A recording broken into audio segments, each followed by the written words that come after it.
সংরক্ষিত বনভূমিকে রক্ষা করতে তৎপর হয়ে উঠেছে হুগলির আরামবাগের ফরেস্ট রেঞ্জার। রীতিমতো আইন মেনে চাঁদুর ফরেস্টে পিকনিক বন্ধের নোটিশ জারি করা হলো। বন সুরক্ষায় চাঁদুর ফরেস্ট পিকনিক নিষেধ হয়ে গেল। শর্ত সাপেক্ষে গত বছরের পিকনিকের অনুমোদন দেওয়া হয়েছিল। বন দপ্তরের নির্দেশে এবছর থেকে পিকনিক সম্পূর্ণভাবে বন্ধ করে দেওয়া হয়েছে। ভাদর এলাকায় পারাদা ও বাবলা জঙ্গলে তবে শর্ত সাপেক্ষে পিকনিকের অনুমোদন মিলবে। জঙ্গল রক্ষার লক্ষ্যে এই উদ্যোগ নেওয়া হয়েছে।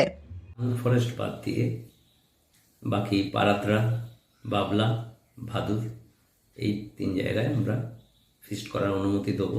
আমাদের যে শর্তগুলো আছে সেই সমস্ত শর্ত যারা মেনে চলতে পারবে তাদেরকে আমরা অনুমতি দেব। শর্তগুলো একবার যদি বলেন।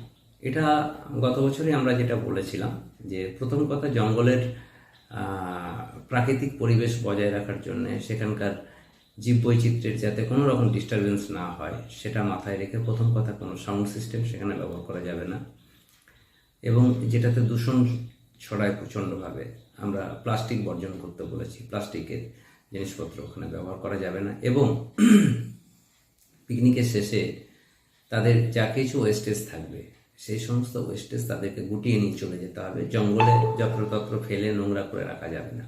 শীত পড়তে চাঁদুর ফরেস্টে পর্যটকদের ভিড় জমাতেন।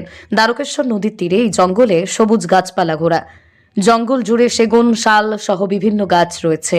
দ্বারকেশ্বর নদীর পূর্ব পারে আরামবাগ এবং পশ্চিম পারে ভাদু এবং পূর্ব বর্ধমানের মাধবডিহির 640 একর জমি জুড়ে বনভূমি বিস্তৃত। এই বনাঞ্চলে বহু পাখি পাখালি এই বন্য প্রাণীর সুরক্ষার আশ্রয়স্থল। শীতের মরশুমে পিকনিক করার নামে অনিয়ন্ত্রিত অশৃঙ্খলতা, তীব্র ডিজে, যত্রতত্র ফেলে দেওয়া প্লাস্টিক দূষণের বনভূমিকে এবং পরিবেশকে নষ্ট করে দিচ্ছিল। বারবার বিষয়টি নিয়ে মহকুমা শাসকের কাছে উল্লেখ করা হলেও তারা দাবি জানিয়েছিলেন সাধারণ মানুষ জঙ্গল রক্ষার। ইতিমধ্যেই অনেকে আসা শুরু করেছে, আসতে পারে। আমরা এখন থেকেই তাদেরকে অনুমোদন দেওয়া শুরু করব। পানীয় জল কি তারাই নিয়ে আসবে এরকম? একদম। আমাদের ওটা তো কোনো পিকনিক স্পট নয়। এটা অনেকের বুঝতে ভুল হয় যে এগুলো বোধহয় পিকনিক স্পট। পিকনিক স্পট হলে তার সমস্ত কিছু অ্যারেঞ্জমেন্ট থাকে, তার জন্য এন্ট্রি ফি নেওয়া হয় ইত্যাদি। এটা তো পিকনিক স্পট নয়, কিন্তু মানুষ শীতকালে একটু প্রাকৃতিক পরিবেশে আসতে চায়। আমরা মানুষকে আশাহত করতে চাই না বলেই তারা নিজ দায়িত্বে যদি এসে আমাদের ওই প্রাকৃতিক পরিবেশকে উপভোগ করে তারা নিজেদের মতো করে পিকনিক করতে পারে, তারা করতে পারবে। তাদের জন্য আলাদা করে কোনো ফ্যাসিলিটি আমরা দিতে পারবো না। সেই জন্য আমরা চাঁদুর ফরেস্টকে অনেকটা বাড়তি গুরুত্ব দিচ্ছি। সেই জন্যই এই যে পদক্ষেপগুলো আমাদেরকে নিতে হচ্ছে। রেঞ্জার অফিসার আশরাফুল ইসলাম জানিয়েছেন, চাঁদুর ফরেস্ট সুরক্ষিত বনভূমি। এখানে অবৈধ প্রবেশ ও পশু পাখির শিকার নিষেধ।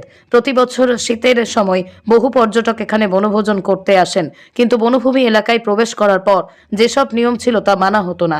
এছাড়াও পিকনিক করার পর ব্যবহৃত বর্জ্য ফেলে দেওয়া হতো জঙ্গলে। সব মিলিয়ে জঙ্গল সুরক্ষায় বন দপ্তর যে উদ্যোগ নিয়েছে তা প্রশংসাজনক।